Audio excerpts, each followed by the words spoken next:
Hey, welcome into the Bobby Carpenter Show. And so excited to be on here with you. And since it's a Wednesday, that means it is a Wednesday for our guy, Mr. Aaron James Talk. Wednesday, yeah. Jeez. Yep. That Get was him in jarring. here. Get Very him in jarring. here. Cock calls all day, baby. Absolutely. Gosh, that's a lot right there.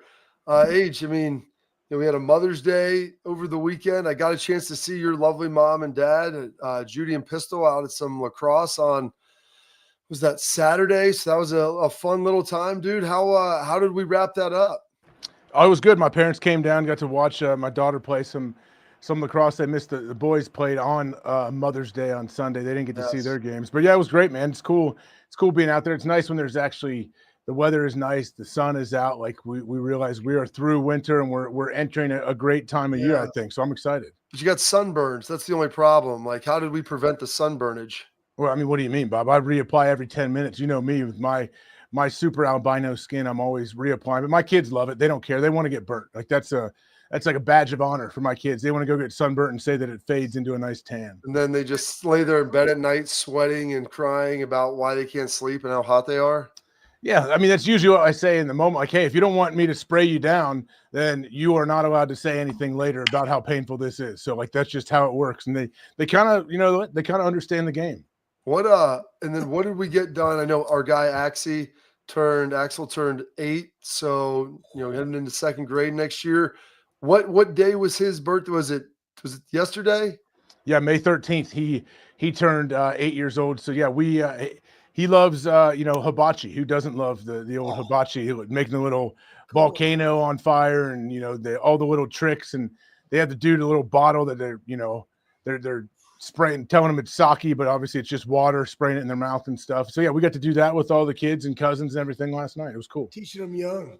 Yeah. Well, speaking of teaching me, I want to show you this real quick because I saw this and someone sent it to me and they go, "Listen, was this your boy Age? Is this what he ended up sending, his mom or maybe Laura for Mother's Day?" So I didn't know, if we had this little picture here popping up, if you look at it right there, hey, it's a happy face, pull it down, just pretty excited. So I figured, if Axel did something like that, maybe for Jude, since like Mother's Day and his birthday are so close. They did not. They are very creative and imaginative kids, and I try to thrive and tell them like how great it is that they are very, I like what they come up with, but they did not come up with that thing. But trust me, if they somehow see this clip, I would assume a couple of my kids will absolutely be using that in the future.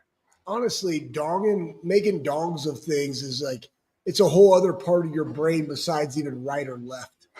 I don't know where it would be in there. It's true, but it is something. It's true. Like it's just maybe like just only dudes have that. I don't know. Hey, let's go. Well, what did you actually give Laura on Mother's Day? What was your gift? Because mine was like I got her chocolates. I made a random card from our dogs that I basically was making fun of her, and then my daughter got her a card making fun of her Nasitol, and it was all jokes. But how do you deal with your kids because they're younger? Are they buying stuff? Are they picking out stuff for you to buy? Are they creating their own cards? How does that work in the Hawk House? Yeah, luckily a lot of them created their own cards at school. My younger two, nice. They created cards at school and made little things. So my Mother's Day situation was just kind of facilitating all of the kids' school stuff and having them write their little things for my wife, for Laura, and my older ones. Yeah, they actually paid for flowers for me to get to. They said, "Hey, my daughter, let me know. Hey, if you get it, please get flowers from us. I'll pay you with my money for all of this." So yeah, they understand. They get it. I don't know. Mother's Day is a tough gifting thing. Like, what are you supposed to give your wife for that? I'm recently in the middle of my email. I don't have email on my phone. I lost half my contacts and my notes section is gone for the last month and a half. So I have everything in my notes section. Like everything that I need is in my notes section, and I'd have none of that right now. So I actually went through, like I would put in things over time. I put in like, hey, Laura, gift ideas, like throughout the years when. Yes. Okay. Well, I lost most of those. So Damn. A lot of those popped up from like 2018, 2019. So I actually ordered a few things from there that I hope I didn't get in the past. And I gave it to her like a DOP kit. One was a perfume. And I said, hey, I don't know if you asked for it this year. I'm confident you didn't ask for this year, but at some point this was a gift idea for you. So bam, here you go. It turned out all right. So when you sell iPod second generation on there, you're like, yeah, this is perfect. She definitely wants that. Yeah, I got it, like the evergreen. There's evergreen items. That Yeah. was kind of what I got her. Yeah, like one was like I think a perfume that she wanted. This was like a DOP kit. I had like a little, and it wasn't like it was like a $15 DOP kit. I'm like, she must have asked for this at some point or sent me and said she likes it. So it all turned out pretty well. And edible arrangements. You always get the chocolate dipped strawberries because I like eating those. Yeah, who doesn't like to dip things in chocolate and then feed it to each other? AJ, I know it's a big fan of that in the house. Look at Schlegs over there. Yeah, the double weave and dip meat. What how, because I know you're a technically savvy guy, how did you end up losing the contacts and the notes? Did we like get a new phone? Did we break our old phone? Did you get cyber hacked? I mean, did someone send you a message that you needed to pay some parking fines in Arizona, and so you immediately put in your credit card number? Now, see, I'm very good at sniffing those out. I don't respond to anything because I know it's all a scam. But you're right. I did not get a new phone. Nothing. It logged me out of my email on my phone, and it won't let me get back in no matter what I do. Finally, I can get on email on an actual like old school computer, like it's AOL days back in the day. So it's actually kind of nice. I'm not fighting to get my email back anymore because now I just don't have email on my phone, and it's been beautiful. I'm not going to lie. I don't really worry about it. And I just come up to I got a computer in one room. I don't even have a laptop. So I come up and check my email every once in a while. So all the way up to the emails. There's no weekend emails for me. So it's I'm strictly a text guy now, but I need that note section. I need some of those contacts back because I'm missing a bunch of contacts that I need. Oh, that'll be great. Like new phone, who dis, and you respond to random numbers. So you're telling me the only way to access an email is to go up to your third story where the little, I don't know, the crow's nest where you're at right now is what you're saying. Yeah. I mean, I could use a laptop, my wife's laptop or something. I haven't even tried yet, but when I try to get on through my phone, nothing's doing. Someone I'm probably hacked, I'm sure, but I assume we're always hacked and they're always taking everything. So what you're telling me is that when people would always ask like, hey, how do I get a hold of AJ? I used to just give them your dad's email because you'd say, if you want to get a hold of me, email Pistol. And then he could act as your intermediary and then text you the information for that. And so when people would ask, I quit. I was like, I'm not even going to give them AJ's email, even if I know you're someone that they would respond to. Because, I mean, maybe this has happened before. You just didn't respond. So is your dad, is he, I know he's retired now. He said he was looking for some work and a little bored. Is he kind of operating as your intermittent PA at this point? He probably would be willing to help now. I mean, he definitely helped in the past. But no, I don't even send Pistol's email out anymore. He does kind of help me still with my Ohio State tickets because that thing is, that's a whole process trying to make sure you get there on time and get that all situated. He definitely gives me some help on that. But no, Pistol's not helping. But I tell you, luckily I don't have like a normal gig, a normal job. But it's pretty nice, not to have the red dot pop up with a billion unread emails, and most of them are all garbage. Hey, there is something that Bob was putting in our group chat, and I think it was interesting. There's a thing that just came out called the safety shot. You ever heard of this? I don't think so. It's a beverage developed by Safety Shot Incorporated. That means they're legit. Yep. Okay. That claims to rapidly reduce blood alcohol content. By half. In 30 minutes, AJ. 30 minutes. Your blood alcohol level in half. I mean, it sounds like way. So do you drink it while you're drinking, or you drink it the next day? When do you drink? I think hey, I'm tired. I'm really drunk. I need to drive home. I need to get sober. I drink this. It cuts your blood alcohol level in half in 30 minutes, which that sounds way too good to be true. Because I've drank I think a gallon of water in 30 minutes, and it didn't do anything. I mean, that's a wild claim, I would assume, if they're claiming that. But it brings me back to, I don't know if you guys had probably like in middle school or high school when they give you you watch the sex ed videos and the drug videos and stuff. So they would talk about people being drunk, and they were saying it takes a certain amount of time for your body to metabolize the alcohol. And they'd say there's no real way to sober up, and they'd give them a cup of coffee. And what do you have here? Like a caffeinated drunk. What do you have here? They put a drunk in the shower and put water on them. You just have a wet drunk. That's all it makes me think hey, you can't really do a whole lot. It takes some time, I guess, for the booze to get out of your system. Well, we now have science, and it's probably some sort of sports science. They hooked these dudes up to the whoops and the Zephyrs and all the stuff and figured out how to get it done. By the way, since you mentioned that, I just saw Cullen graduated from Dare in 5th grade, which I think we did ours in 6th when I was growing up. but they did away with dare for like 20 years because they said it didn't work. And then we had a generation of people that were addicted to drugs. So I figured they thought maybe we should bring it back. Did they go through dare up in Dublin? Yeah, I don't know if they've graduated or not, but yeah, we've had dare over here for sure. Like, yeah, it did go away for a while, but does it? I mean, I guess it works. I've heard people talk that are older, like, hey, this person came in that was an ex-drug addict and spoke to us for the dare program, and they had a big box and they claimed it was all these drugs they used to do. And I've heard people say, man, I want to try every drug in that box. So I was hoping everyone doesn't have that reaction. Oh, I mean, honestly, it kind of terrified me. I watched some of those. I watched I don't know if you remember the little mouse video where they fed the mouse cocaine and like they'd press the button and little cocaine would come out and they'd press it. And by the end, man, that rat was just hammering down. And then he just flipped over and had a heart attack and died. And I thought at some point, I was like, as I got older, I was like, I kind of like to drink and hang out and do this. And I kind of am obsessive with things that I really enjoy. So I was always terrified. I'm like, I remember that damn rat. I'm like, that'll be me.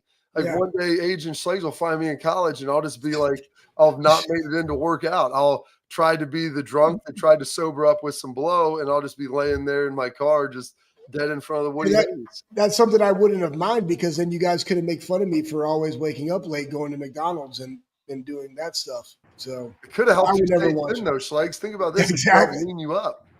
Exactly. Honestly, we should have put out there like, hey, what does science say about if your blood alcohol level and just putting a chew and a dip in at the same time while drinking coffee? I wonder what that would actually do for you. Exactly. I want to hear what the science says.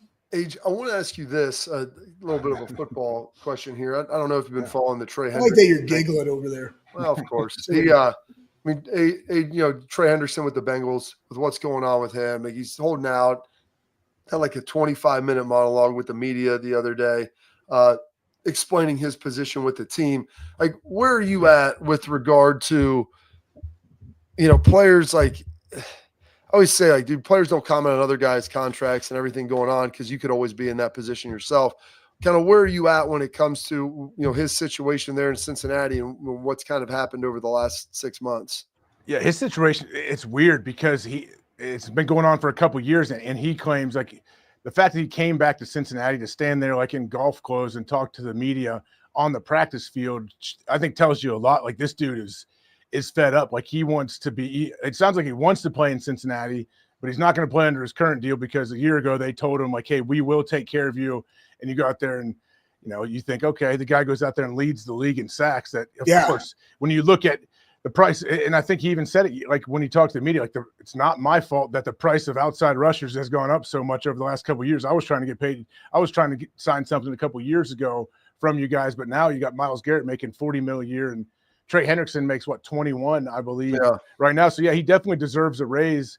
But like, yeah, if you're the team, like, what does that look like? What does the structure of the contract look like? I'm sure it all has to do with how many years and if the player has any kind of outs and what the options might be. But I don't know if they I hope they get it done. They absolutely need that guy. I mean, Sam Hubbard retired. I know they drafted an outside guy who sat out of minicamp, but they need Trey, and I hope they get it done. I like that you threw that nugget that sat out of minicamp. But when you're looking at this, you have their defense was not very good. You just spent all this money on wide receivers, right? You need somebody like up front. Like, how much money is there? But why does this always happen in the nasty natty? Like, they're spending money on offensive power, but if you can't stop anybody, Joe's going to continue to have the greatest years of his career, and they're not going to go to the playoffs because they can't stop anybody. Why do they consistently do this down there in Cincinnati? You were down there. Yeah, I mean, I think Cincinnati's it's a little different. They've grown and like evolved with the league. Before, people always just assumed, hey, the Bengals are cheap, they're never going to pay anybody and all this stuff. They've definitely renovated things and made things nicer and have paid some guys, no question. I know Katie Blackburn's running the show pretty much now for her dad. I don't know, though. Like, it is a weird situation when that happens. Like, you get whatever the reputation of the team is. And it's always good, I think, if you're an owner, a GM, whatever, like, if you take care of your people, like people that have maybe people you have drafted. I understand they didn't draft Trey. They brought him in as a free agent. He's been awesome for him. But when you take care of your people that are like foundational pieces, and I think that's what you want to try to do. But it's a good problem to have when you say, hey, we got a lot of like franchise type players that we need to pay big money to, but it's true. Like, you can't pay every single one of them, but you kind of can. Like, you can kind of manipulate the salary cap and how they do everything. You can find a way to get creative with it. It just depends, I guess, what that contract looks like and how many years that contract may be. It's a tough gig, man. I can imagine. It would be tough to take it, to not make it personal. I know Trey said his situation has become personal, but to not at least take it personally, like, how would you not as a player? All right. Speaking of personal age, before we get you out here, we got one quick question. I mean, you've got the teeth; they're looking good. Now, Schlegs and I went back last week. We had a conversation. So, I've been using the Spartan men's spray, just trying to keep the hair thick. Schlegs, I've given him that. He's doing some other stuff too with it. I mean, you seem to have a pretty thick hairline, but it was pretty thin in college. I mean, is there any secrets like to what's going on here to be able just to? I need all the help we can get, man. I need it. I don't think there's any. I don't know if there's any secret or anything you can do. People love my kids love to tell me about how big my forehead is. I'm like, yeah, exactly. That's why I threw this thing around the NFL. That's why we're able to live here, because I have big head, a lot of surface area, a lot of forehead. So I try to make them feel better about that when people try to talk about people's hairline and stuff. I'm like, hey man, we don't know what that person may be going through. But the Spartan, I got questions about the Spartan. It's called Spartan Spray. Schlegs is using it on other things. What appendages do you use this spray on, Schlegs, and what does it do? No, I don't use it on other things. I use it on my hair. But I did have my barber, Ron Keeper, my guy, Edwards Grooming off of Gay Street. I didn't make it up where he goes. Shout out. But he gave me this stuff called Powder Puff, and it's like a sprinkling deal. I don't have it in a day, but like I worked out, got in the sauna. But like, have you used that before? I've heard like people that Powder Puff, you sprinkle it on, and then movie people do that. I think people do that in movies or actors. Yeah, and it makes it like naturally thick. I'm like, oh yeah, so Spartan, Nutrafol, I'm doing it all. See, collagen, fish oil. I don't want something that's like a fake fluff, AJ. Like, that's what you don't want, just fluffed just up. Keeps it volumized, like looking good and hanging on there. So that's what I've been trying to work through. So I had tried Hims for a while. I think the Spartan actually is working. I don't know if it's regrowing anything, but at least we're hanging on. We got like a nice anchor now. It's locked in. I feel like all the hair that's in there is kind of staying where it wants to go. So I mean, it's just a question, because it got caught in my algorithm once I started like stopping and watching some of them. And I mean, I was going to the national championship game for watch Ohio State. I was sitting in that airport for like an hour and a half up in Cleveland, and it broke me down. I bought it, an impulse. I had to get it done. And so I've been kind of working with it for the last couple months. It's just leave it in for 2 minutes in the shower, 4 or 5 times a week. Okay. We're ready to go. Well, that algorithm is real, though. Like, I almost buy these, like, there seems to be a million different life-saving, you can live forever pills that you can buy online at any moment. They target me directly on Twitter and Instagram. Like, this sounds amazing. This is for my mitochondria. This is going to be beautiful. Is it Bradley Cooper that's giving you those pills? And then you can your brain, you can access like parts of your brain that you never could before. That middle part that Schlegs talked about earlier. Right. That's right. That dong drawing part that we can activate that part. Exactly. Boom. Mr. Cooper can help us with that. If you need that activated, all you got to do is head into the linebacker meeting room at Ohio State. James has it in full effect. And I'm going to be honest, like what was once old is new again.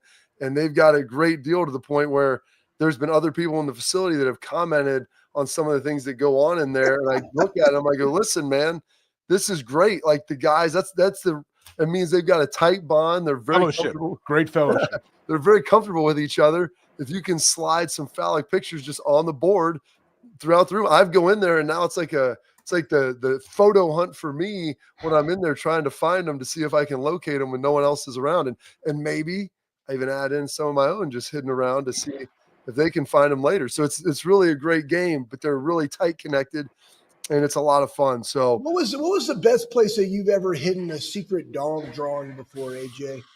Minds want to know. No, I believe Bob drew most of them, but I always was a big fan of on the whiteboard that was behind the projector screen that D'Antonio or whatever. Oh, here, let's pop this screen up. Let me draw something. Oh, and there's multiple dongs sitting on that screen. Like I always like the surprise effect. It always seemed that dong may have been drawn 2 weeks before, but a lot of times, like when it would be presented, it was always fun to see like whose reaction. Do you have a particular dong that you like to draw? Like I always liked the dong rocket ships because then I could put whatever country or whatever, thing that I wanted on it to label what that was, and vascularity, but not really just, like what was your favorite? I mean, I think everybody, it's like handwriting. It's like a handwriting analysis. You could tell how people like to draw, but spaceship from day one, always USA. Usually, sometimes they'd be dueling against other countries as well. So yeah, you can never go wrong with a spaceship. I was hoping that I had one on my helmet chin strap still from when we would draw them on each other, but I pulled it down, and the only thing I have is from when our guy Curtis Terry. Oh my gosh, boy! What did that show back up there again? Show it back up. Wow. Through that. Oh my gosh, Yep. Dirty Kurt. That's exactly what I was going to say, and I didn't want to go there. I knew there was something written on. I knew there was something on the backside of this helmet. I just couldn't remember what it was. That's awesome. I forgot about that. Dirty Kurt, yeah. That's what I was telling the guys. I go, man, it's a good. You got a good room when you can mess around and have a good time with each other. So, AJ, we appreciate your time, dude. Go have a fun one with Pat, and be the healer, the baby face. But life is wrestling. I got to tell you, dude, I started watching that Netflix documentary on Vince and WWE last night, and it was remarkable. I had no idea how we're getting into that. So I'm going to watch a little more, and you have fun with our guy and enjoy the show. All right. All right. Thanks. I'll see you guys soon. Later. There it is. Our guy, AJ Hawk, got a little deep today, got into the linebacker room, and, some of the stuff written on the helmet is real life from one of my man, Dirty Curtis Terry, Dirty Kurt, if you will. Coaching high school football, my guy. Yeah, he may have some stuff on his that may or may not be some pro-German markings from the World War II that were written on his chin strap. And we went out there together and practiced until Dress would yell at us. The best was when guys would go out there and we'd get in their lockers and we would draw huge dongs on their thigh boards. Oh yeah. And then when they got really wet, it would just be like monster dongs on their thighs. It's like, oh my gosh, look at that guy. You could see right through there. Oh, it was so great. So great. A lot of fun, man. And the good news is they brought a lot of that back. And so that's when they got a good room. Attention, parents, athletes, protect what matters most with Export mouth guards, trusted by professional athletes, designed by NHL team dentists. Export mouth guards are scientifically tested to help absorb those high impact hits, protecting both your teeth and your brain. Export mouth guards feature 3 layers of advanced protection, including a patented use of carbon fiber, custom fit to your own unique smile. They print that thing 3D right to your grill for more protection, better performance, max comfort, clear communication, so you can focus on the game, not on the gear. Do not take chances with your safety. Visit xsportguards.com/Bobby today and save 15% on your order. Export, protect what matters most. We got some interesting stuff coming up. Some recruiting news. We're going to dive on into the world of recruiting. What is going on? What's working? What's not? Who's committing where? We'll talk about that here next on the Bobby Carpenter Show.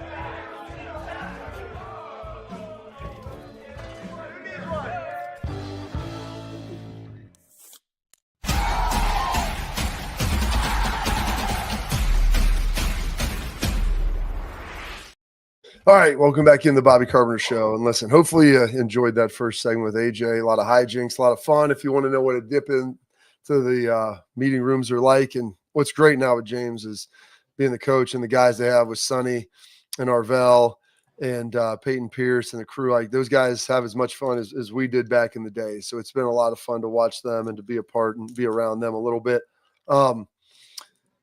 Schlegs, I don't know which one you want to talk about first. We could talk about one of the cringiest recruiting videos one I've ever seen. This is courtesy of Dan Lanning Dan Lanning, so head coach of Oregon. And listen, I get it. We've seen some stuff with the Brian Kelly Schlegs. You remember at LSU, the back-to-back on the turntable spinning around. That I think at Louisville, they had like the private jets. Remember when the guys came in and they're like taking them through the hangar with the private jets and sports cars and different stuff. And thankfully we've subsided from some of that. And I generally like Dan Lanning. you know, what he did in the last year in the bowl game, I was like, or against Ohio State in the regular season. I was the 12th guy participating, taking advantage of the rules. I didn't necessarily love it. Because I think you're circumventing like the sportsmanship of the rule of what you're trying to do, because they had changed it. But this is one of the cringiest videos I think that I've seen. And listen, I'm all for adult men like swimming, hanging out, having your shirt off, especially if you work hard at your physique. I don't know if I'd be doing that and hanging out with like high school dudes that I'm recruiting. Jim Harbaugh used to do it, like just out there throwing the football. But take a look here at Dan Lanning, this recruiting video of what they've got going on.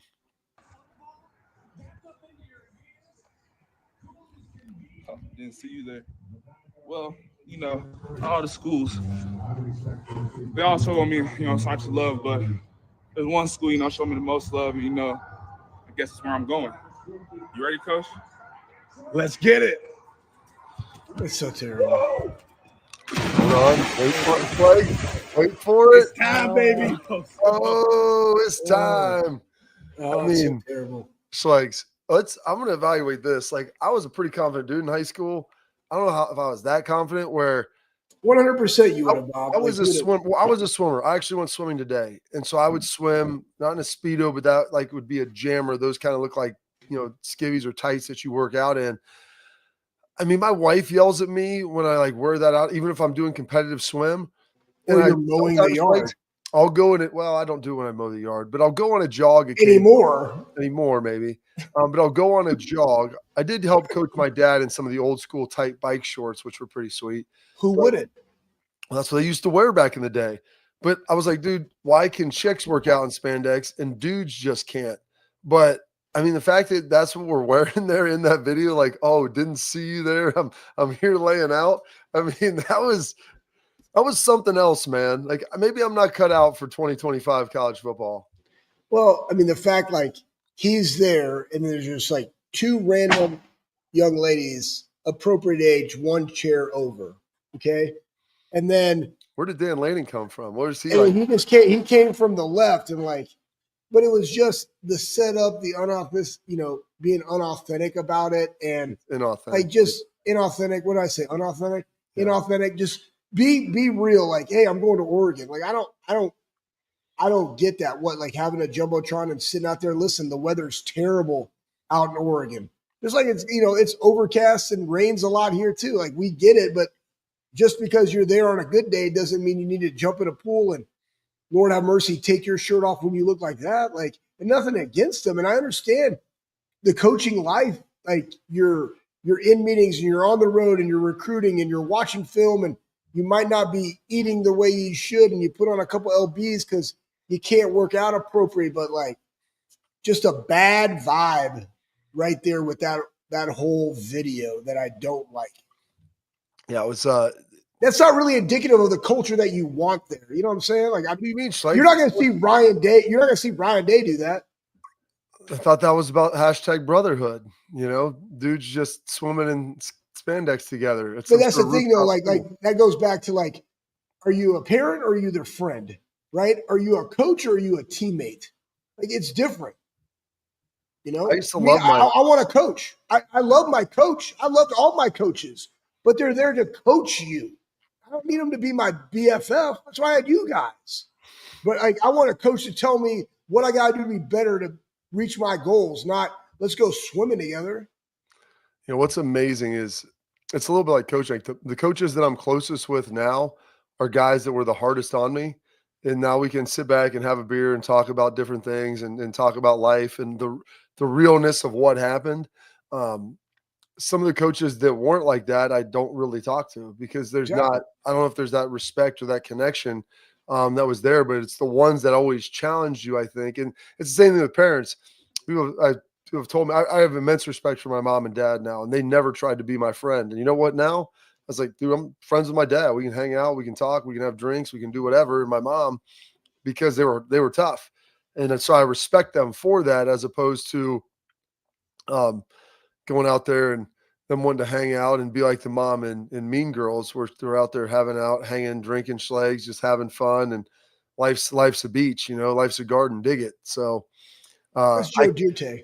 I don't know if I could see like Ryan doing that or any of the coaches that are at Ohio State. That seems like it would be a bit extreme. Schlegs, as we look at that. So to each his I mean, own. I can see guys coming over to a house where a guy has a pool and they're doing a power of the unit thing and they're all swimming together. I could see that, but not somebody that I don't have a relationship with for a long period of time, like a recruit. It doesn't make any sense.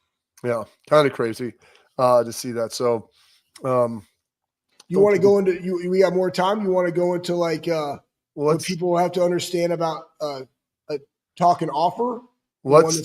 Okay, so here's what we're gonna do. We're gonna take a quick break. Schlegs, we're gonna get into that about what offers mean, and you're gonna lead that here coming up next on the Bobby Carpenter Show.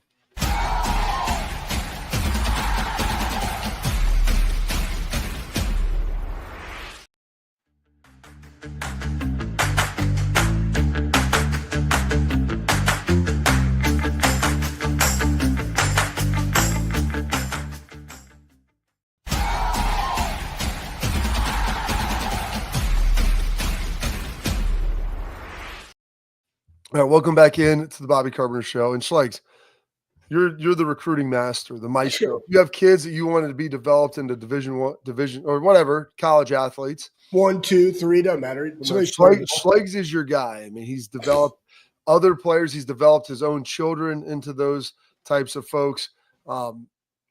It's really a shame that you didn't get Faith to play like field hockey or like lacrosse or something. She wanted to graduate early because she didn't want to transfer high schools. I get it. I appreciate her grind. Yeah, no, it's what I'm saying. Your daughter's a grinder. She's gorgeous. She's strong, like smart, like all of those different things. So throw this up here, Schlegs. Why don't you educate me on the offer situation of what this means and talking about these offers? Yeah, Pat, you can go on there. Everyone talks about offers. And this is from an agency, and we just happened to see what it was. And they said the 5 things you need: great film, strong academics, athletic traits, coachable mindset, proactive outreach. The number one thing I say to parents is like, be realistic of what your child is. I mean, like, honestly, with my own children, I am the most realist person in their life when it comes to genetic potential and performance. And I tell them exactly where they are and where they could go, predicated upon certain things. This one says great film. The hardest thing with that is we've lost the connection. And I think part of it is the parent. Part of it is, why do we coach? But I just vividly remember my dad calling schools, sending tape, and driving players to colleges, especially when their parents couldn't do it. My dad did that for 20-something years. Kudos to all the coaches that go do that for them. But you got to get film out in some capacity. I don't like all of the camps because here's what I think with the camps. Literally, these kids are going out and just running 40s every single week, max velo, doing tests, when we don't ever do that in training. There's always times for that, but there's going all of these things. But camps, coaches want to see apples to apples. And I always tell parents, be selective of the camps that you go to that could potentially have the most abundance of the coaches that your child could potentially get into, AKA Division II. Are there some Division I's that might be a MAC or whatever, Sun Belt, those type of conferences, and also Division II because there's really good ball. There's scholarship offers to be had there. Division III, there are no scholarships, but there's a lot of academic money if you do it the right way. The athletic trait, size, speed, movement, whatever, all those things. Yeah, there's some genetic qualities, but then you look at your boy Zach Thomas, Bob, and the dude was like 5'9" on a good day, and he's a Hall of Famer, right? Yeah. So, like, you can't hide ball, and that's going to shine, but there's going to be people that will not take you for that, and there'll be people that will because they just see that and they know that you are their type of fit. So be realistic. Where could my fit be? What is this university? Is it Ohio State? No, but could I go to a Michigan State? That's a developmental. And I'd say they are developmental. They are. They're not the top echelon. Unless you're, to me, like you said, unless you're one of the like 7 to 12 schools that are competing for a national championship like every single year, I think everywhere else is a developmental program. Like, yeah, I agree with that. Right? Then you have that coachable mindset, which they all got to. And that goes into like when you go there, preparing your kids to go be first, like be confident in your work, right? When preparation stops when the foot hits the ball, but you got to seize the opportunity. So be able to listen, be coachable, watch the drill, be the first guy, because that guy, if he messes up, it's a little bit okay, but just go hard, right? People just want to see kids, coaches want to see kids that can take instruction, but that can go really hard and that want to compete. That's a huge one, right? And then proactive, like reach out to coaches. The DM thing, and it is, I'm sorry if they don't respond back, because they should, to all of them. That's part of it. Or you have some of your minions that on your behalf respond back. I always say respond, but it also goes into parents, like educate your kids on what they put out on social media could have a direct impact on everything that they do.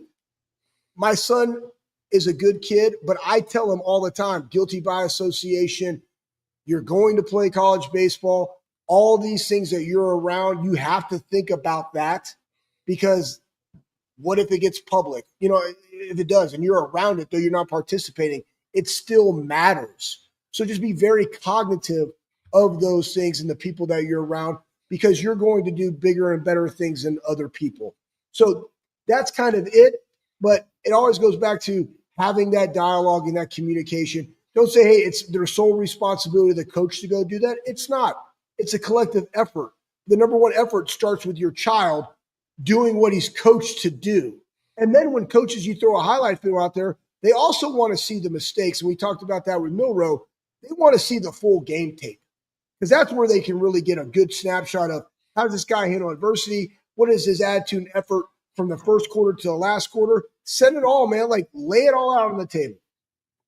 All right. I appreciate that, Schlegs. That is a very, very excellent breakdown of the recruiting game and what's going on. I want to tell you about some excellent gear by our friends from Backer. That's BCKR.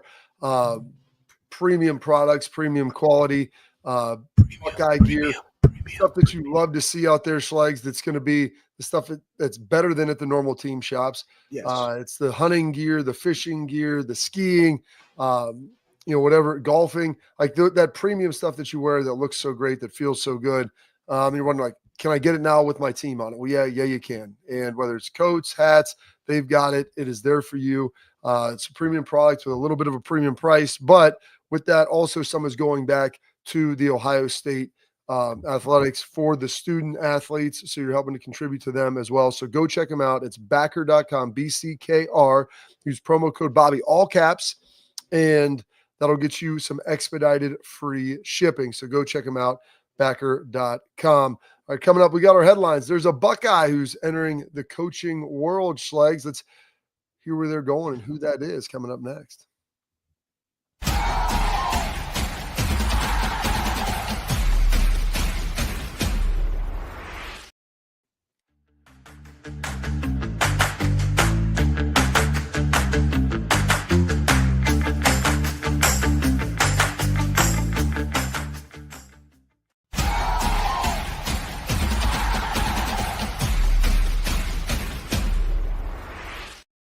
All right, Schlegs, as we heard this, I don't know if anybody else has seen this before yet coming in, but it's our headlines section. Before we get to our headlines, reminding that headlines, they're brought to you by our friends over at Lakespur Marketing. Lakespur Marketing is a full-service ad agency. It's built on trust, strategy, performance, the things that matter. The Lakespur team shields you and your team from the outside noise, the cold calls. They let you do what you do best, run your business. Schlegs always says it's tough to work in the business and on the business. They've got the experience. It's over 100 years in marketing. Lakespur eliminates the waste. They deliver on budget, which is huge. They don't chase clicks. They help build partnerships. Lakespur Marketing, the proof is in their partners. So go check them out. All right, Schlegs. Oh, goodness. As we sit here today, one of our former teammates is getting into coaching. He's been helped around at Ohio State. I've seen him at some spring practices over the years. Nothing crazy consistent. If we want to throw that up there, Pat, our guy, Antonio Holmes, is deciding he wants to get into the coaching game. Now, where is he going to be coaching? I believe, Schlegs, where is he going? To Central State, if you will? Going to Central State. It's in Ohio. It's excited, Central State University. Appears this will be his first college coaching gig, so super excited for him about that. He's a Belgrade, Florida native, brings world-class playing experience and deep tactical understanding of the wide receiver position to the yard. Known for his elite speed and precise route running and the ability to deliver in big moments. Holmes adds championship pedigree to already ascending Central State program. That's what the Marauders media guide or statement wrote. So he's going to be joining up there. Still a top 10 receiver in Ohio State history, Schlegs, and one of the great ones that we got a chance to play with. So great to see him up there. First time getting in college coaching. What does that look like, Schlegs? Oh, man. Fun, exciting, everything that you thought it wasn't and more of what you thought it would be. It's a lifestyle adjustment. We talked to, I mean, heck, you and I both know, Bob, like when Vraves came in 2011 and Hartline stepped in and James came back in and, now Nate Ebner, right? It's funny. I had this conversation with him, and a lot of times, and we say this, Bob, like you and I talk about it a lot, but the only people that really know you are us. It's just weird. And we're also trying to find like, where's the normalcy? Where's, how can I have some autonomy or some more freedoms? But it's really good to be in the state where you're developing young people that were just like you. And yes, it is a grind, but it's a consistent grind and it's different. And you're able to work with people that are similar to you, which in the workplace, they're not a lot of that. I talk about sense of urgency all the time. They're not. So to be able to go back and do that and run this wide receiver room, especially with his background, I think he's going to do very, very well from the nuances that he has, but he's also getting back into becoming an expert in ball. Because it's one thing when everybody else is calling the plays. It's another thing when you have to teach somebody else what they need to do in every given play. And you're the expert of everything for those athletes. And how do you educate that? That's probably the number one thing he'll realize in there is how to become an educator. The good thing is we're all coached by one of the best. So I think he's going to do well. I like this as his first opportunity. He gets to feel it, experience it, and it will only go up from there because of who he is and what he's also done. Absolutely, Schlegs. Love it there. That ends this edition of our headlines. We've got some Tailgate Talk brought to you by our friends at Real Truck, where we answer some of your questions, talk about some of the comments that you've thrown out there as well. We've got some comments from our last shows. If you want to throw some stuff in the chat, go ahead. We will get those answered here coming up on the Bobby Carpenter Show.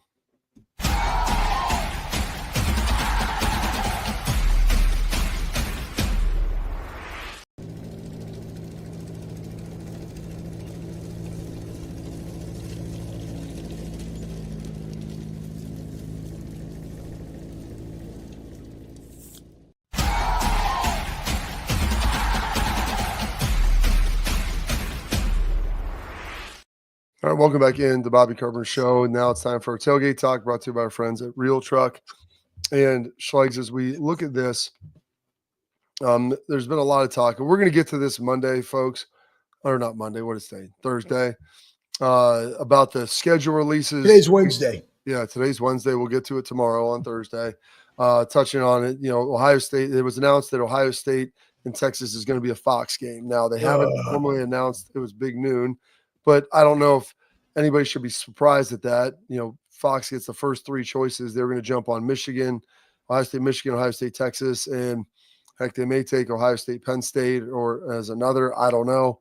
But they're going to hop on a lot of the Ohio State games in the noon. So we'll get into all of that stuff tomorrow. We just had AJ on, and so I wanted to make sure we had enough fun stuff with him as well as we moved forward with that. There was a question that came out, Schlegs, or a comment rather, came from Tuesday's show when he starts talking about scheduling from Derek Worley, 5009. It said, in terms of scheduling, I like the 10 games conference that you mentioned. I think on the outside, though, there should be a standardized game set between an FCS team and a Big Ten team. in the SEC, similar how the NFL has you play a team who finished in the same spot as you are. So this year, OSU finished 4th in the conference, meaning they would have to play Mizzou next year, Oregon versus Texas, and kind of down the line. And so that's how they do strength of scheduling in the NFL. If you finish first in your division, play the 2 other corresponding teams from your conference that would have finished first, and you play one other division from your conference entirely. But the other ones, you play that corresponding team. And with the 17th game, I think you do that in the crossover then as well, with one of them from the AFC or NFC. So I think that could work. I would love to see that where there's some sort of Big Ten SEC challenge, and we can get into that, Schlegs, down the line. It's really a bigger conversation.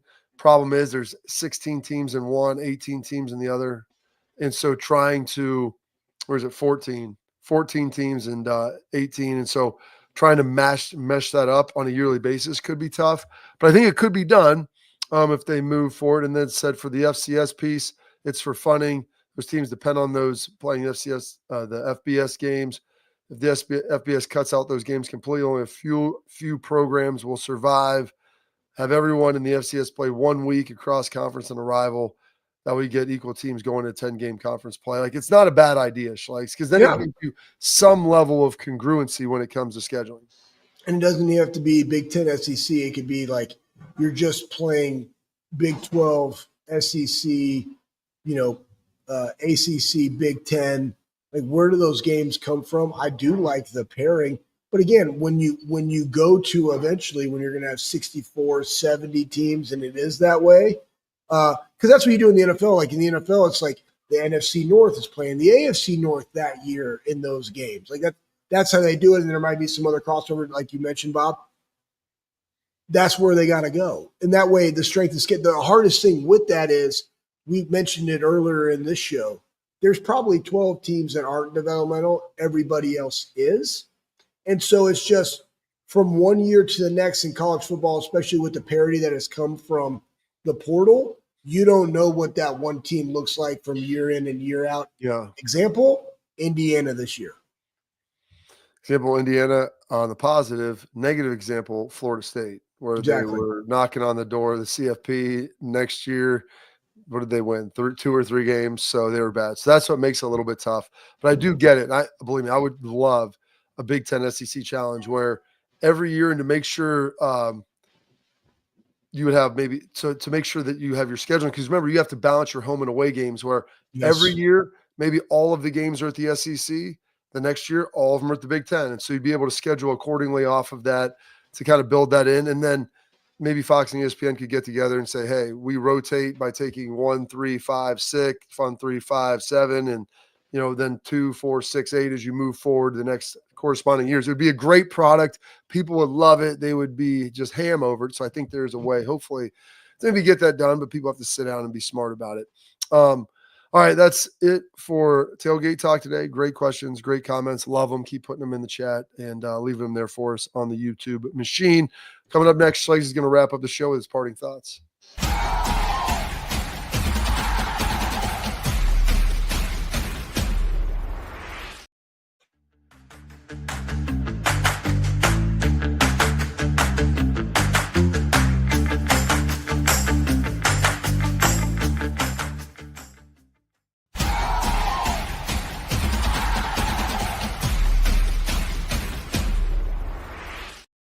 All right, Schlegs, we're going to save the shark for tomorrow because it's a sweet video, and it's Sharknado is too long. You got about 30 seconds here. Just round us out. 30 seconds. Hey, you know what?